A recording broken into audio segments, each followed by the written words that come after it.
wewe ukisikia mwenye hana shika simu yangu nitolee taka kodi. Waangalie sasa hivi kusema hivi uandike tu message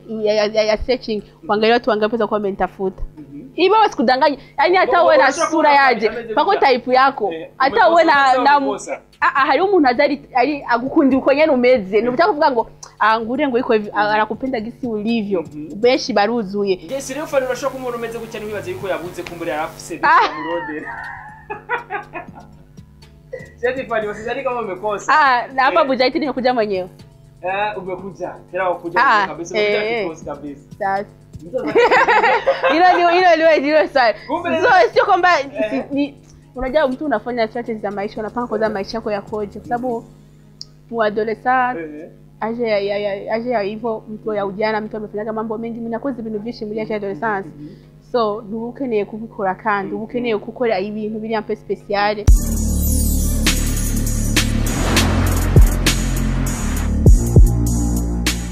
Bonsoir mesdames et messieurs les fans de Buja Flavor. This is Bujahit TV, the #1 channel of this industry. Buja Flavor takinyamakuru cy'amakibaza na bishamuvuga muri industry Buja Flavor. Ngo tuma tubikora reka tubanze dukengurukira Imana, hama dusubira dukengurukira mwebwe bakunzi ba Bujahit TV. Rwana tukumwe n'umuvuga n'umumenyesha makuru mugenzi wacu kandi akabasubira kandi kuba na CEO wa DFTV akabazi kwizina rya DJ Fanny. Fanny bit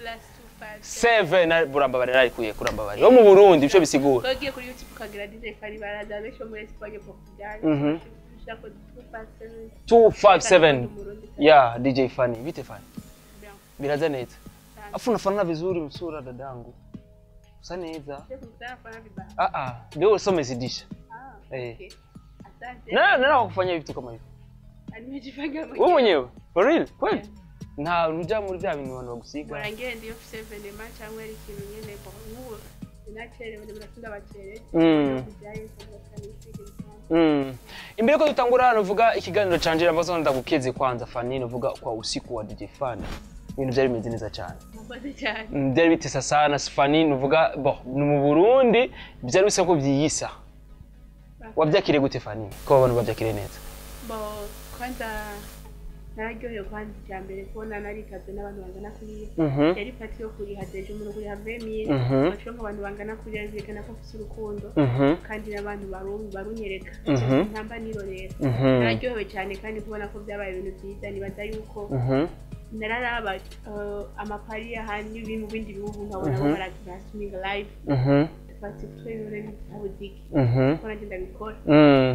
Yes, yarabikoze kandi byagenze neza ariko ava ko tubyinjira indani kwanza DJ Fanny ahantu wabana gute kwanza kora meza uzi yuko irigagira makenga na Bujahit cause kandi umuntu azi ibintu kandi umuntu akora ibintu atabikoze kubera yabonye kana atabikoze nimekuwa na uhakika tu kama atakutana mambo ni hatari kwa mbenda hinjiye kwa yarambye ko ibutse cyuge nari fatiriwe ibyo bya rubanza rwaye nashoboye kwashika so rero nasema mama gaireka ko benya mama gaireka so sanzi ibintu bimeze ibyo nibyo twashaka ibyo twashaka ko hawo DFTV akaba Bujahit ko bafite address so kuko twiruka mu barabara no afuse mu ni ile ni hahandi nyine tuguma dushaka guteza imbere kwanza yes ni adresse ni yindi nyine kwa Fanny birakubira bisa nuko ari hafi nyine na Bujahit yego ni barabara rimwe ni Fanny rero uvyakira gute kuba ari kwaraza novuga ama TV online kuvuga haguma haba novuga kintu cha update novuga ama studio je sais pas kwa na ama TV online aguma gwira ku ruhande rwe uvyakira gute Fanny neza cyane ndaryoherwa nk'umunsi mbabwiye tuzokunyuka ntari bwahanyereke mugabaze kuzikira ifoto kandi wow kandi nibaza n'abakurikirana ma stati yanje n'ibikindira kubejeje kumukenda ku ma stati bijya nibisanzwe ugana namubwiye namwe telefone ndabwa ntewe vraiment nakubali ubona imagine ikihe kintu nama navuze ati uri byo hanze aje mu Burundi basanga aravuze ahantu akorera interview basanga hagiye hose swata bikamutana n'isoni gupostinga aho yaraye me nawe urabona ko ari ni bien mwetraje doshika ngaje kuri kiganiro cyane kuri sofa yumve ko ari mu Burundi nyene ayasho nakuba mutagira gutya yumve nyene ko ndi mu Burundi ama posting urumva tuvuga ati yes novuga ni DJ Fanny novuga yaragize bya byimviro byiza kumbere byo guteza imbere novuga baba jeune kumbere bahije amashuri kumbere nawe nyene afise abantu afashije DJ Fanny kwanza ndagukize kuri cyo kintu ko warimviro gukoresha abandi bakozi nakoze cyane ko na benshi babyifuza ariko bikabona nakuntu babishika ko DJ Fanny en plus de sura umukobwa nibaza yuko kira kintu ikora ibara kuzikirira kugira ngo kuzikirangira bikora kugira ngo ngumba nkunereke kanaka ushika abantu utera imbere yaho utera imbere muri hari urakora unezererwa ibyo abandi baronse unezererwa intambwe abandi bateye byagiye bishike rero byajewe nakuzuko nta bintu by'ibitangaro binaribonye gukora ko navuga ati Imana irabo ibaza yuko iri kurakora ikintu umutima ukunda ukabonera Imana irazimazira ni abantu babonye nuvuga ivyo DJ Fanny yakoze nuvuga kuri studio yashashe gihe aduhamagara Tumbo mwarabonye n'amavideo twaraje kuri YouTube n'ibyo yakoze mu nyuma kandi nuvuga usiku wa DJ Fanny ni DJ Fanny umuntu aguma yifuza mbega DJ Fanny hari ibindi bishasha kumbura ye kudushikiriza mu mpera z'umwaka cyangwa mu mwaka utangura iciza cha DJ Fanny nkunda kuvuga ngo nzokorira nkunda kuvuga nakoze ibi ngo murabe ngomba nkorira nuvuga ni umuntu yamama business koza DJ Fanny koza imigambi yo kwanza turetse kwanza vyo guteza imbere abanyemesha makuru yo guteza imbere nuvuga music iyi ni imigambi nuzivuga DJ Fanny kwaza deal zake hariho DF House adandaza ibirato amasako kame muzi z'abagore z'abagabo n'abana ibirato byose ndabifise ni DJ Fanny kumbere mu kwa kifupi unakoga na mawazo gani nuvuga vyo ivyumviro vyawe ndakini kumenya mu majambo magufi je ntangiye kuvuga imigambi yawe n'ivyumviro fise okay that's why akili kubwa akili kubwa tumuita akili kubwa riramukwiriye DJ Fanny kuko numukobwa kono bisa nuko ivyo akora turavye n'uruhande arimwo byoshoboka yuko twomuha iryo zina ni akili kubwa twogushira ku ruhande rw'abahungu ariko ahanini DJ Fanny ivyo ukora vraiment ku ruhande kwandi ndakushimire cyane urakoze cyane si bose bashaka kubona ibintu bakora bakamuha yoshi ukora ngare kuba bakora ndona kukuja hitrozi na wauma para tabuna bameno wanafanya watapata tabu sana Mungu Mungu mnataka kuipinga bitawezekana mtu wa ubumba uzikosha na maji yes ni DJ Fanny nashaka kumubaza about rero uvuga akazi kiwe kwanza DJ kazi yako zinaendeleaje kwanza unaona byo kumenyesha makuru ko bigenda neza ku ruhande rwa Fanny ndashima Imana cause murabonye ko maze kugura DF kwamugambira ari DJ Fanny TV maze gushamwa abandi akoze ndavuga ni sinogumari DJ Fanny yabaye company nini ragutse cyanda yagura na DF TV sinigeze mpeba kuri FNB naho nyene mbanda yankora arumva rero ndaje umwanya wanje mwanya kuva kuri FNB kwa priority kwanza mutokora byose televiziyo y'igihugu bahaza bageni bo bandeze n'ubura nibo bakindera ndakora akazi kahajya mbonye katunganye tutakwibuka n'ibyo wanje bya DFTV muri bari bya shop gucora nsa n'uwinjira kwanza ni DJ Fanny turumva yuko hari mu izina rya DJ kandi Fanny kuva ko Fanny kandi ari umumenyesha makuru Fanny uruvuga induru ziko ziraba muri no misi rukura zumva z'aba DJ n'abaririmbyi twarabonye nuko waratumiye nuvuga Mr Champagne nuvuga na Happy Famba hamwe na DJ Paul kugira ngo bagire ico bavuze kandi bagire ico bubatse kuri izi nduru bagire ico bahanuye kugira ico kogwa DJ Fanny sinzi ko ari kintu wotubwira nicyo gituma namavuga iyo umuntu utamuzi indani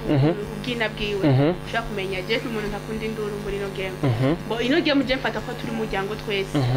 rero mu muryango yamaze kuba hari induru umuryango ntushaka kumvikana hari byinshi bipfa kubera hariho kutumvikana cyo tumaje nakoze iki kintu cyo guhuza Famba na Champagne tidiwanje batazi kubaza ko bahuriye bisa kandi inyuma y'ikiganiro navuga ati okiri mu hari amace twara hari corona ni mufate maboko hari amace nori kare kwari peace and love ya so rero jewe kwiyakira gikoze kugira abumvikane bageni nk'abasaza banje tugumye umva turacyafise impinga ndende yo gutera imbere kugira Burundi game yacishikaho aho abandi bashitse tutangiye kuza turajyana induru nkazijya usanga twica byinshi yego ntago birisase gutwumvise dukundane twumvikane ubwabo ntibexige babe ntibexagere kubera mukirageje kuraba abafans ko turabaruhisha urana barasoma amakomantere bakabanegura kujya kuneba banegura rero ni tubaruhisha ubwenge so tusiye ku ngozi umwe supportinga ni ko DJ Paul yabivuze nace ndabahuza amaye kuvyerekeye izo nduru ziri hagati y'abaririmbyi n'aba DJ je nibaza yuko ikintu cyo nzi kwanje narigeze gukora muri HPL ndo DJ ikintu cyo nzi muri club kenshi haza abantu baje konsoma amahera yabo so iyo uruhaye uravuze nyine hariyo abantu bashaka kugwa komande y'indirimbo zitanu obligation kuoblige indirimbo za kuvuza deja ya kukabari agashura nk'inzoga nk'izumbi jana 500 ashaka kugura amacupa ya Jacques Daniel nkane akagura champagne akagura Bel Air imeza yabo iruzuye nkafate nka danku twasa kombi yo umuntu azosaba ico yashaka ntukimuhereza ntukimuhereza nyene ko yamara mukiriya nyiza cyane n'ahantu ni n'ahantu vuga ati mu budandi kuko utamushira ibyo ashaka uzavuga we ni dere bituganye barakwitukira kandi bahagurutse yera akabari umuhombeje umuhombeje nawe ntaguhemba cyakugana so biyo bintu gusa ikintu novuga umuntu waje gukurikirana cisha abaririmbyi kuko umuririmbyi asohoye indirimbo ya mbere nga mu Burundi kamara kumenyekana atagara nimba ari wahora mwandikira message bigana abamengo aramusumba level ashaka batamuduga aragira kuko benshi nta n'imiduga bifiti ashaka batamuduga aragira ngo vuga ati sinzosha gufata bajaji cyangwa taxi mugawe umwanya cyayo yerekana ko akomeye agaca kwa ntabaramutse uriki abandi barimvyi ibyo akurikiranye mu bindi bihugu bariyegereza abafana babo abafanzi babo ugasanga nk'umuririmbyi afasha un certain dimanche agahura n'abafanzi biwe cyangwa abantu bo muri quartier bakavugana none utahuza n'abantu muri quartier bazo gukunda igikorwa cyawe gute ndamuzo shiramo mu DJ uvugize tutoreye urumva ko iyo watangure ntukeze wubaka fanbase kwiye rero umva ni bakora ibintu by'ama muririmbyi yegereza abafana biwe mwasoye indirimbo bajya abafana bayikundisha abandi yego DJ yarafise uruhara rwo kwati okay uravugije nka tatu bagusavye kugira bajya abantu bacange utereme imwe y'ikirundi kugure iri hit cyangwa iyindi ariyo yose ugomba kubumvisha mugaje uvuga ngo ndakurikije barasoka bakagenda karavuga tugaragara ya mbega DJ Fanny urabona iyo babikoze gutyo urizera yuko bizova bivuga izo nduru zova zihera babikurikije nko bivuze abaririmbyi begereje abafana babo ikintu cisha umuziki ntukizi ben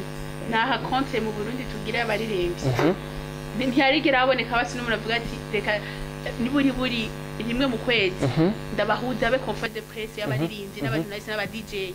tuganire tuguma twibutsana mugangaha nta rukundo ruhari none wumva uyo muntu rijya azovuga ngo ndakunda indirimbo zi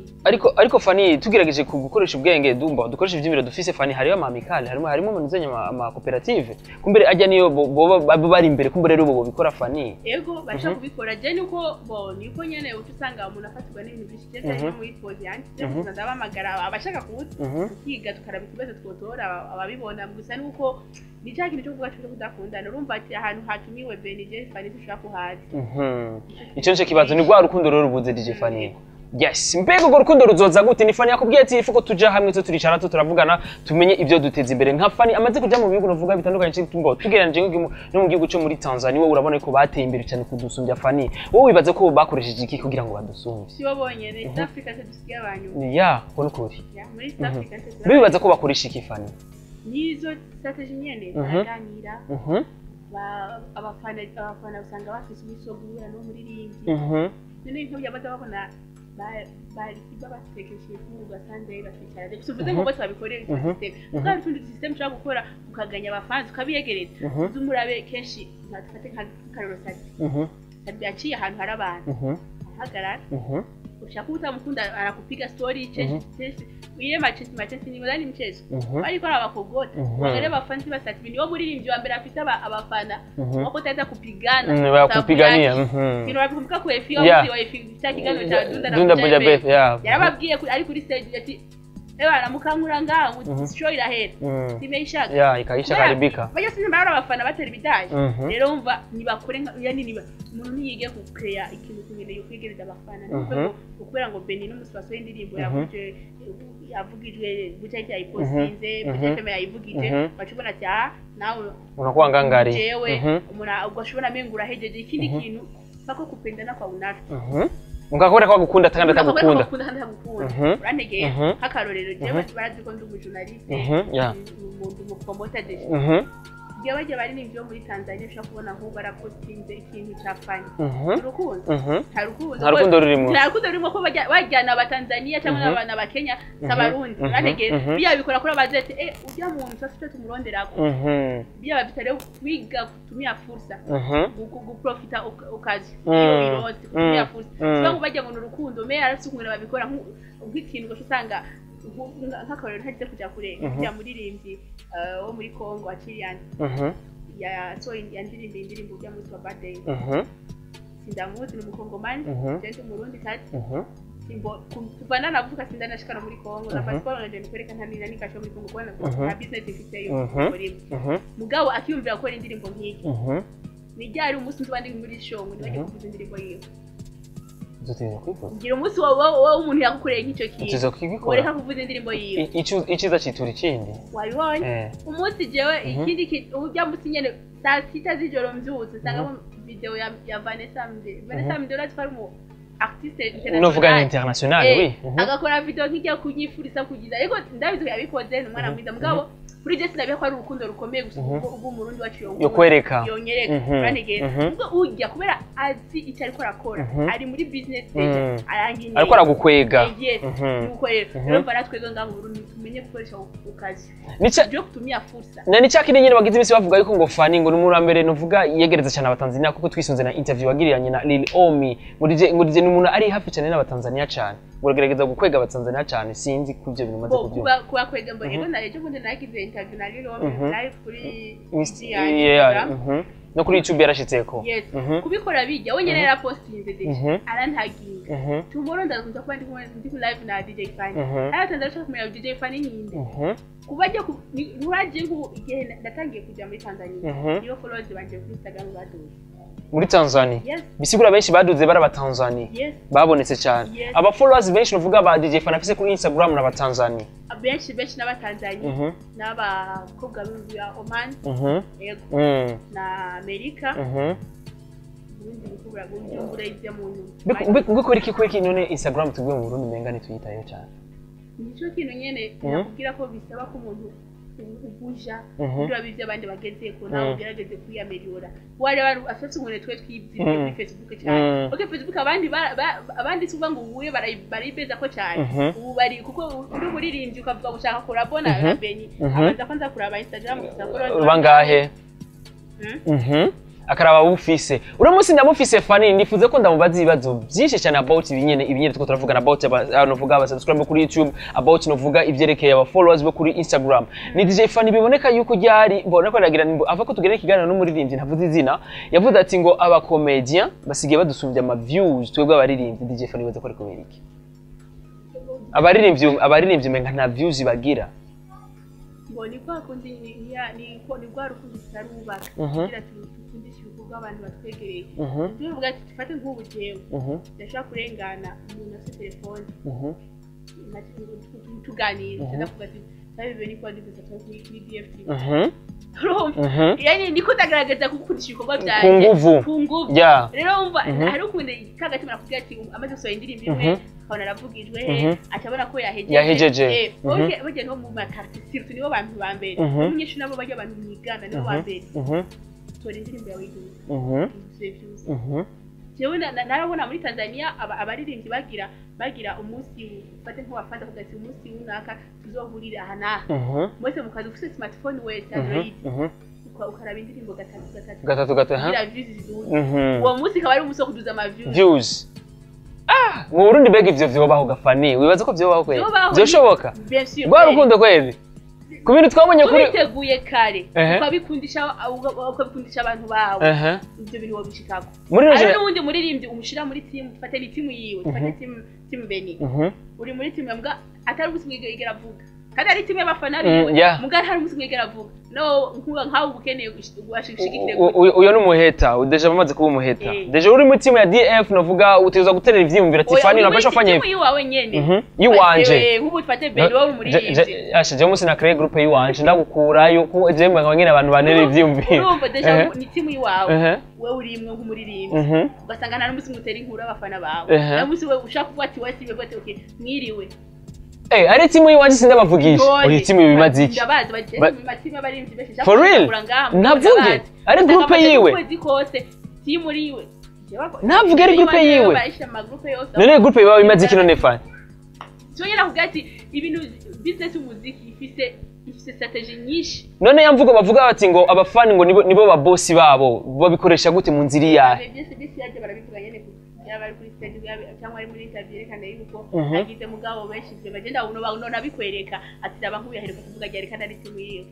noce ndayiguvamo iyo group ko naci bimaze kuko n'ubundi ko ndafana bibise n'ibikorwa ntibabikunda nivyumviro no guha na nivyo ira yuko Burundi akeneye strategy nyinshi z'umuziki kugira dutera imbere nyinshi cyane kandi nico gituma biboneka ko no muri East Africa dukiri inyuma y'abandi bose Fani tuzotera imbere ryari mbega wowe wibaza ko tuzotera imbere ryari haracabuze ikintu kimwe Fanny je na kintu kizokoma nidogera misi yose burya munsi tuzogusezera umuhisi nuvuga umuvyeyi mukuru w'igihugu twabuze turi mu kigandara ukuntu abaririmbyi bagiye biyerebo ukuntu byerekanye babonetse umwe ko atarukundo ruhari Fanny bamwe baragiye no munsi abandi bagenda umenga nta organisation yari hari Fanny kugira nyene mu Burundi kumva hano Benaride tushaka kwahonyora cyo gutangaza akabikora uko nta numwe nka show international tungali wa loko nta numwe arigira avuga ati ngo wameye ushaka kukumbira nkaho kuri etete kiya kibacho kose mu kindi gihugu ngo yaje kuri show yiwe wenyene nibo bashize kuri affiche wenyene jamais bari bosizi kuba nkiri muto maybe ugakuva ntaya utubwenge ntavyo nigera mbona usanga ari abantu turakundana cyangwa mu bantu benishere sino mikara maze kuri tatizo sana ivyo nivyo bizokuma bituma tudatera imbere gwa rukundo nuvuga ahantu hari terambere nuvuga hatizwa kuba ahantu hari terambere hatizwa kuba mu rukundo Fanny sivyo none Fanny ningiki Fanny kumbura yoshikiriza uwo munsi bafisa ku gatima Fanny urafisa ku gatima je novuga yuko dukundanye umuntu ashaka kutamukunda mugabo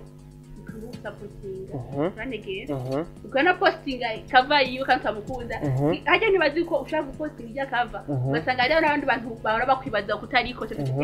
kumbe Fanny anafanya posti kitu cha Benny Fanny mtoto mzuri ndani uri mubi n'abandi abantu bamaze kubona Fanny ameposti cover ya Benny kwa sababu urarota bafana baje kwa babone Benny ya Fanny ya posti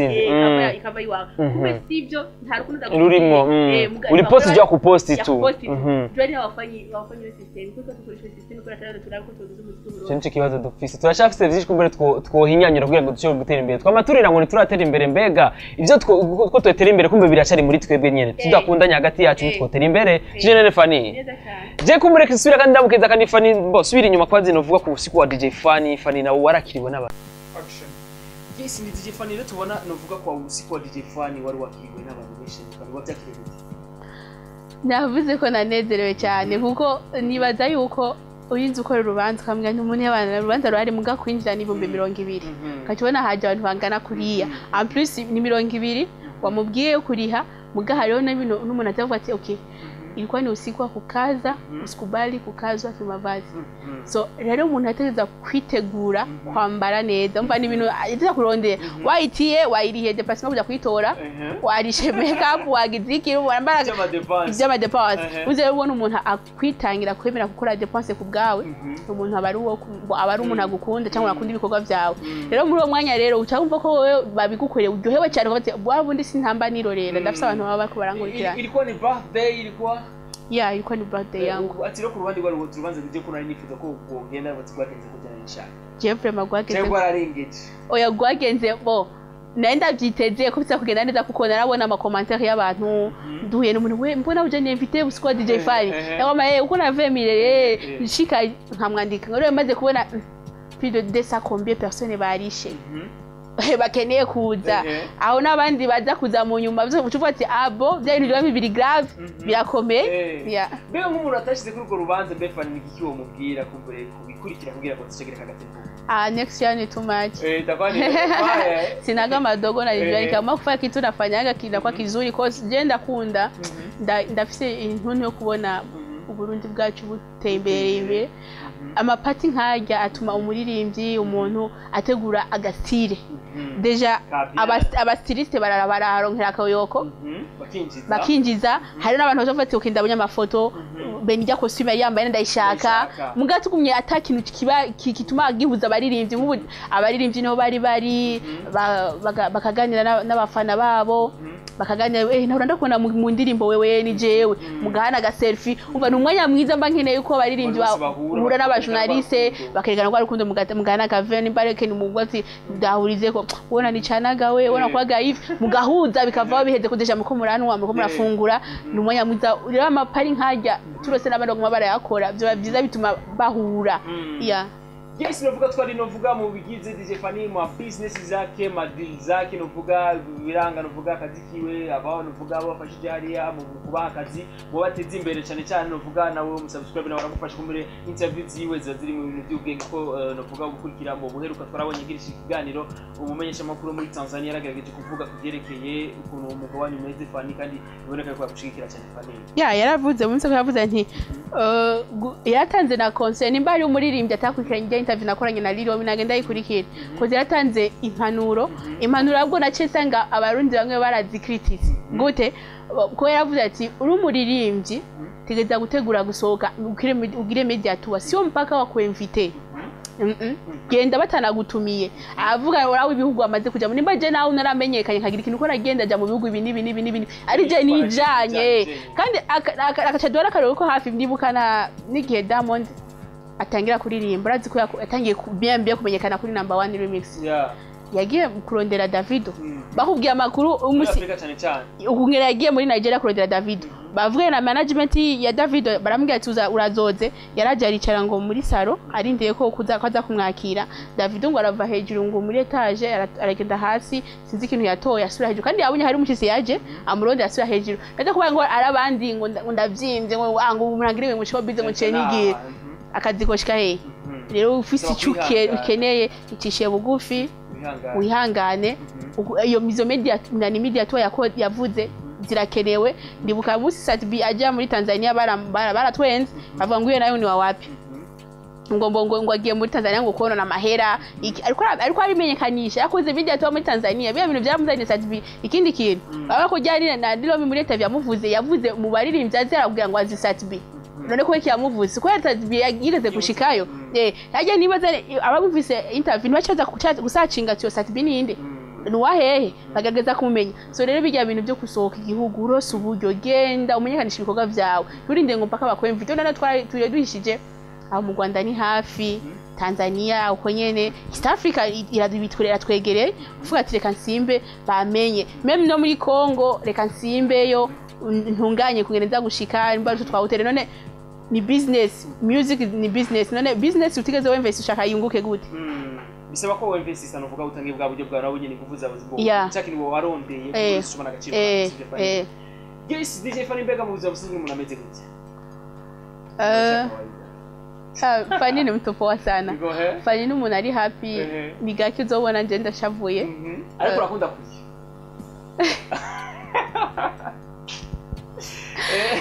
bo bize bishika kuri bo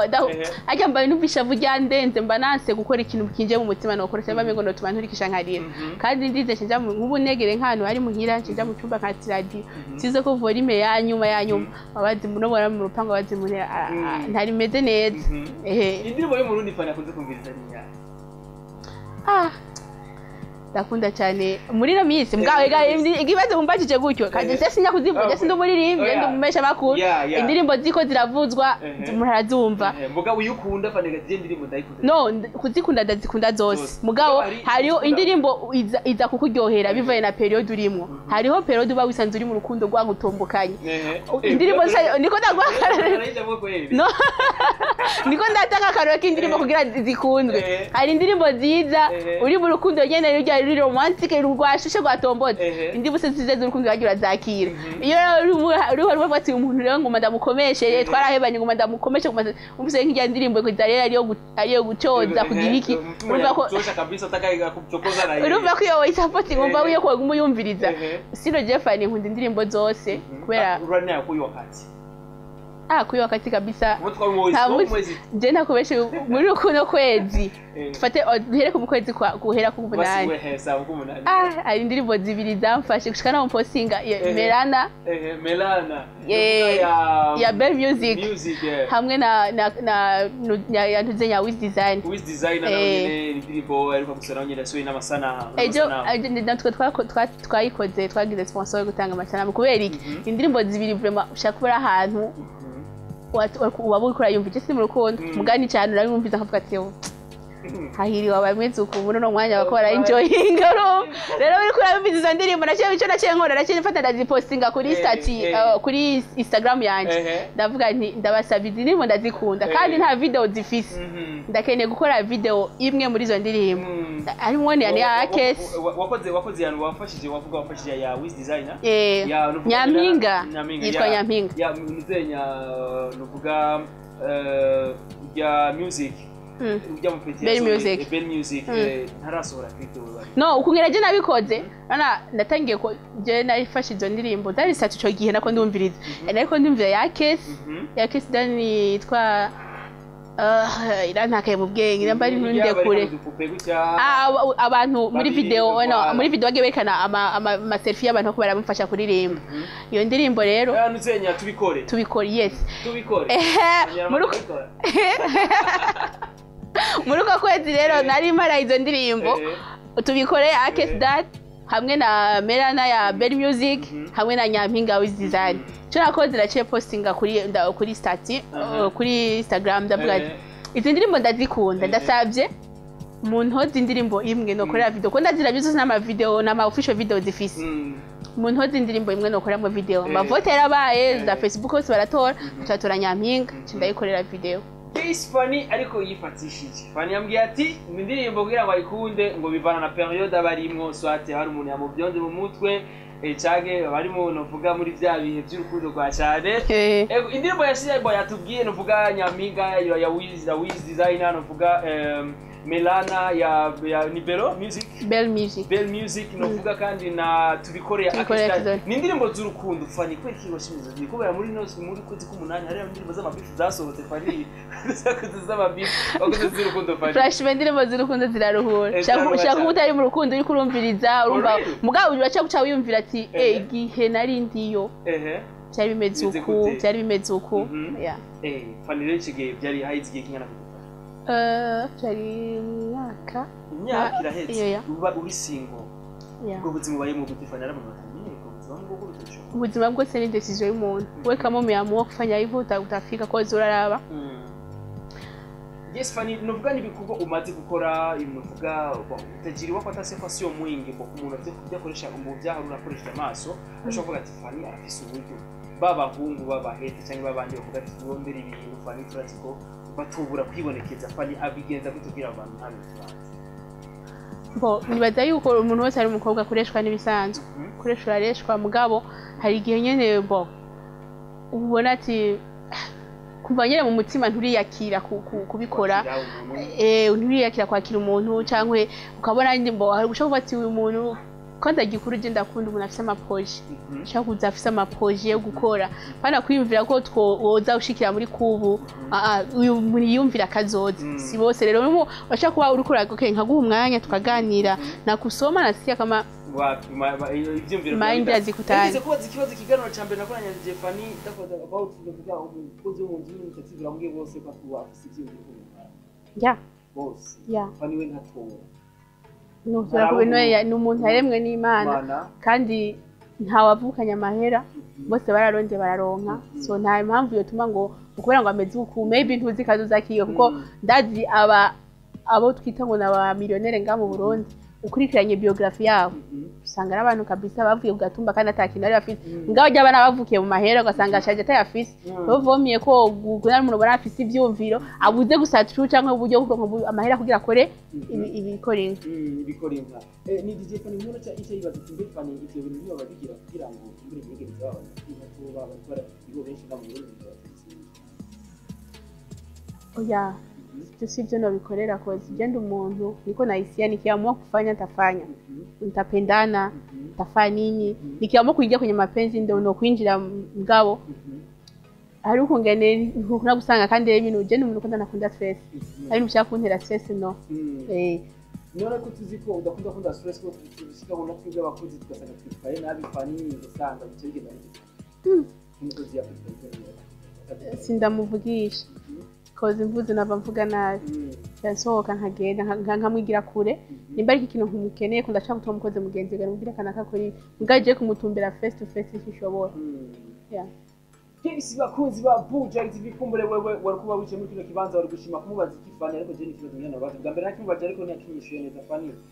kwa sasa nakuona tuko vizuri mpendeza dadangu na unasema vizuri na sauti nzuri kama ya msomi na vitu ambavyo unavisema vinaonekana kama ni vitu ambavyo unajua kabisa uafite mu buhari lakini sasa Fanny swali siko ungerage kufunza just ningira nipimisha ntabyo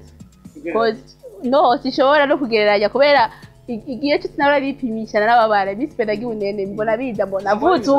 navutse uko mbyibushe ngo nabyibushe ubunini bwanjye ntabwo nkunda na gatone mugabo uko Imana yashimye kungira gutya siwezi nikabibisha. Kwanza namshukuru Mungu kukona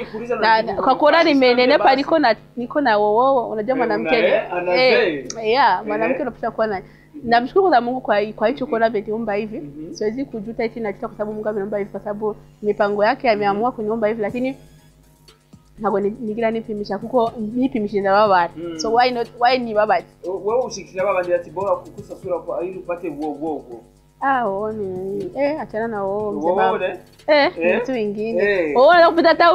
mtu kapita kakuga. Hujampa sura, angalia sura kidogo. Aina natamani bwana anatamani kufuate. Lakini sasa haujageuka sasa uangalie kuko nyuma uko hivi. Lakini bora wowo kidogo. Ndio mwanamke ukinenepa unakuwa na nyuma pako nani fresh. Pako fresh. Nifanira yishimirira nukuvuga mu biri bwawe. Ndashima Imana ko yandemye uko mugasi ngo ndabikunda oya nga ndashima sishaka kuva ngumana ngwangiriye amakosa ntakwa nimekufuru, lakini kama nimba Imana yarahisemwe kungira gutya maybe niyo bizimgame kuko je tuvuga ngo beshe davuga ngo nugira sport ngo cyo gutuma ngo no je na kinye tennis ndagera muri Federation Nationale kandi mbyibushe ndakora natation tutu mugabo ivyo bikikurira ndabikuri no vuga kuri post turatindiga muri no minsi vuga kice wegereke bagira uwo musizwe bajya abantu bagize no salute bajya no bijya video nabonye bakorera DJ Pro bakorera B Pro ngo bijya bintu bijya turabikeneye mu Burundi sakene kwanza ama page turakeneye ama page za Instagram ya kuongea kitu ukweli. Kuna wasanii udala msanii ameenda mshona kiatu kichafu kiatu kichafu yege muri show mugatwe wo mujuna tukatinya kumuvuga ariko imsema ejo nazondo nkikirano twa mainite hazongira iki turakeneye abantu badatinya ntuhengame ngo uvuga ngo ndakunze ngo mpengamiye kwa Beni cyangwa mpengamiye kwa Kuke uvuga ikintu kuko wakibonye amekuja amevaa nguo chafu ongea ukweli usimzushi ntumwege kicha takoze mumwereke ivyo yakoze uposting ivyo yakoze ari vy'ukuri so ajya ama page je vraiment big up sana abantu bako bayakora ahubwo babe benshi vraiment nageze kuvyumvira aje kuzobikora mugabo rero ndavuga genda ahantu henshi ama telefone yanje bari ngambe musi wo telefone cyasanga diary account zitubwiye ibintu bakayisanga muri telefone yanje ubwo nyene bace bakreya ibintu byo kushaka kunkorera nabi byabigeze mu Burundi niwe yavyigire cyage n'umuntu yabikoze nabisanze ko ubimengo urabiryoherewe fanele yaritize kuza gushafura sishobora gushavura kuri rya foto bagize ndio shavura kubera iki foto baragize tu tujyanye tuba tutiziga ku bakobwa tuziga ku bahungu no poire kweki bayita garden love kweki bayita garden love ndavyo nasigurira kuri kamera zondo ndabigusigurira kumbe nzoze nikaramu sigurira nje tubababyise ngo garden love why kubera umugaruka muri love murafise cyo bumara mu rukundo cyane Yes, kumbure jewe ri narondera fani kumbura kabima nkabyandika duzo ndabisigurira ngano vuga dukoresha yangu kugabanya amatsi. Bazo sense zo kwiruka. So kuvuga mari amatsi nayikuze fani sibyo none. Amafani turakeneye rero kufani ugira nuvuga mariage turakeneye kwa turabonye pari wagize ya anniversaire turakeneye mariage ya fani. Twetaje ndoa yako dadangu. Iyo ngubu nsize nka question nkiyo kuri Instagram ati nuri salio loti. Hakini kigaruka tari hicho nyene nakuze kwa jamani hatukuambiwa sisi wote tuolewe au tuwe waolewaji au wakuoa sijui sinzi chimana yanteguriye yapanze mugabo bikifika alhamdulillah bisipofika nuko nyene ibanizo bize kwa bipanze kiriza watu nishaza siko mbani ko ngumba sasa sikia nikwambie mimi siko ngumba unajijua lakini kikubwa cyane mshukuru Mungu nukwera abo nabariyo bararira bari mu rugo hari bararira bibasa mama wanje n'umujije iyo ngiye kumuramutsa ku kazi tufate nk'umuntu ahicishije imanza nyinshi ni divorce imanza nyinshi ni nduru z'abubakaye mushikara yigeze kumbwira ati bizugaruke kandi ku kazi wanje wewe uzavuga kuhakura trouble mentale mugabo si uko bo ibaza ko Imana ni abona ikiye kigeze yes izoba kandi bitakuwa bikubwa sana sinajua kama ni fani rero niko bizwa bitisa sana ari bene umva kugwaje mu mutwe kwa tarage ubina unasikia unanikera fani una kila kitu fani novuga umwana kumbe umwana akeneye kubona jewe ari uri bingitse kuri ndosi tutafute hela tutafute hela baza bavuga ngo mwanamke bila ndoa sio mwanamke, ni uongo. Je, ndaza abakobwa benshi bafite amahera kandi ukiona mwanamke mwenye hana boyfriend basi jua ameposta, lakini ukiona mwanaume mwenye hana girlfriend basi jua yeye hajaposta. Sasa ku Rwanda kwa wimba kwa uwo mushirikira ku Rwanda kwa mwanaume ukisikia mwenye hana, shika simu yangu nimtolee hata kodi uangalie sasa hivi, kusema hivi uandike tu message ya searching, uangalie watu wangapi kwa wamentafuta hivyo, wasikudanganye. Yani hata uwe na sura yaje pako type yako, hata uwe na hari umuntu azari ari agukundi uko nyene umeze, nubutaka kuvuga ngo ngure ngo iko hivi arakupenda gisi ulivyo, benshi baruzuye agukunda umva sero na class yawe ikajana niyiwiwe. Ujya muntu avuga ati tufate nk'ubu ujya nko gusumira mu Kamenge, hari abantu hura bo mu Kamenge akagukunda uko nyene, ujya gusumira za Kinindo hari abantu hura nabo mu Kinindo akagukunda uko nyene. So kila muntu abafise ikirato ciwe, nibaza bakubeshe nibaza bakubeshe ngo nguru umukobwa ngo kubanga utari mu rukundo ngo warabuze no wasikudanya iyo kwaje benyewe ko bavuga yuko ngo mwebwe nuvuga abagore ngo muva mu bavuzo uzonzo kuba none udesha umugore ngabo amaze kugira abagore babiri cyangwa batatu batanu, zika zose bari mbavuze iyo ni sheria ya dini kandi ndabona mbavu zake au wanasema kali kabavu mbavu zake zote nafika kwaje none ni utakuja kwa mbavu zake, si ameridhia, wanawake wameridhia kukua wawili sawa. Yes, leo fani urashaka umuntu umeze gutya nibibaze yuko yabuze kumbure yarafuse murondera. Sasa fani wasizani kama umekosa. Na hapa Bujaiti nimekuja mwenyewe. Umekuja. Tena ukuja kabisa, umekuja kikosi kabisa. Sasa. Hilo sana. So sio kwamba unajua mtu unafanya strategies za maisha, unapanga kwa maisha yako yakoje, kwa sababu muadolescent aje ya hivyo mtu ya ujana, mtu amefanyaga mambo mengi, mnakoze ibintu byinshi muri ya adolescence. So ntukeneye kubikora kandi ukeneye gukora ibintu biri ampe special, ukeneye gukora ikintu ntubone ugikore kuko unabonye ngo kana cyagikoze genda buhoro byose bizoshika. Kumbe twaje byinshi novuga ko ndawe kuvugisha fani atumishuri bisho mu maunyoto kandi tuwa tubijya kageze ga fani ko cyane fani bo dashimiye abafana Bujahi ewa mwachaguye habi kweli, fasuna amna jasho amna tande yari zisizuganga sanga ari muri tangurirwa iki nawe urayika kuna tande umeka relax. Why toshimitoshiriki abantu batoshirikira umuntu yitanze agakora kuko ibintu nona maze kubasha ngo mutahe w'umuntu yatanguje online TV ngo wangu umaze kugarura misinga mu Burundi tuhazi ntidukoreraga umuntu gusara bishamwo kubikunda ugasanga ariko arakrea ibintu birengeje ibyo bari kwarakora kubera iki bijya bintu bikunda. Rero dukeneye gushigikirwa, bashigikire Bujahi, bashigikire DFTV, bashigikire zose Isaac TV zose nzanze kudodora ni boyo ni nyinshi mani tugeje ahantu urahatuma ko press conference akaza ba micro ugatanga. So ni ibintu byiza cyane, rero turakeneye ko badushigikira, turakeneye ko bafata mu mugongo kandi bagabanye ibintu byo guteranya majambo yo guteranya ngo yankane n'uwi ntawe tuzoshika, ntawe turashika, tugeneye gushika, no tuzoshika gute tuko turateranya abantu ukumva ko udakunze mugenda we icyo kintu ntacu urakora kugira umwemeze me ukamuponda ukamukritika ukamuvuga. Nimesema mtoto wa ubugu haushi kwa maji. Kesi bakuzi babuze twabugiti akagishika garamita badati ko mukunda fani mana mavambo kona baginganya mutu isayo tunani neta n'interengire bigana iharuye fani nawe uramisi kunavuga fani nawe kunavuga kandi nabanyoteza ubukene byinshi kuri fani genda kuri Instagram ayo yitwa gute fani bwana Instagram yanje ni DJ Fani 257, Facebook yo yitwa gute afu napenda kujisifia kwa sababu nirarindira warundi wanisifia ntaishia mkorozi nijemesha makuru wa mbere fite followers benshi kuri Instagram ukweli kabisa kubali ukazenda kwa jamani nataka kweli nikisubiri warundi wanisifia ntaishia mkorozi yani unamnafikia mtu aje kunafikia maskini ya Mungu anakupenda kazi zako anazisupport, lakini ukutana msanii anamnafikia journalist. Sasa tubadilishe maisha, nikupe mimi maisha ya kijournalist au unipe maisha ya kisanii, tuone kama tutawezana au taweza. Unaona kila mtu ana kipaji cha Mungu alimwandikia. Why usifocus na kipaji mtukia journalist ni tuza kuchiranira ibiraka bya show utanichukia au aje tu wewe unachukia kazi zangu na utasonga fasi utafika fasi yoyote. Sasa urabona uzirabe muri Tanzania urabona ngo abajournaliste bashwanye n'abaririmbyi urakutera he barubahana cyane barafoxing barazi business barimwo nuko ego ntituraberanda abajournaliste turakora parfois ibintu bitari byiza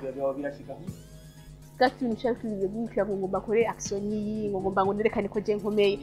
nta murindi numwe ngo je ndakomeye nagenda akoresha uwanjani ufasi yoyote ni wawe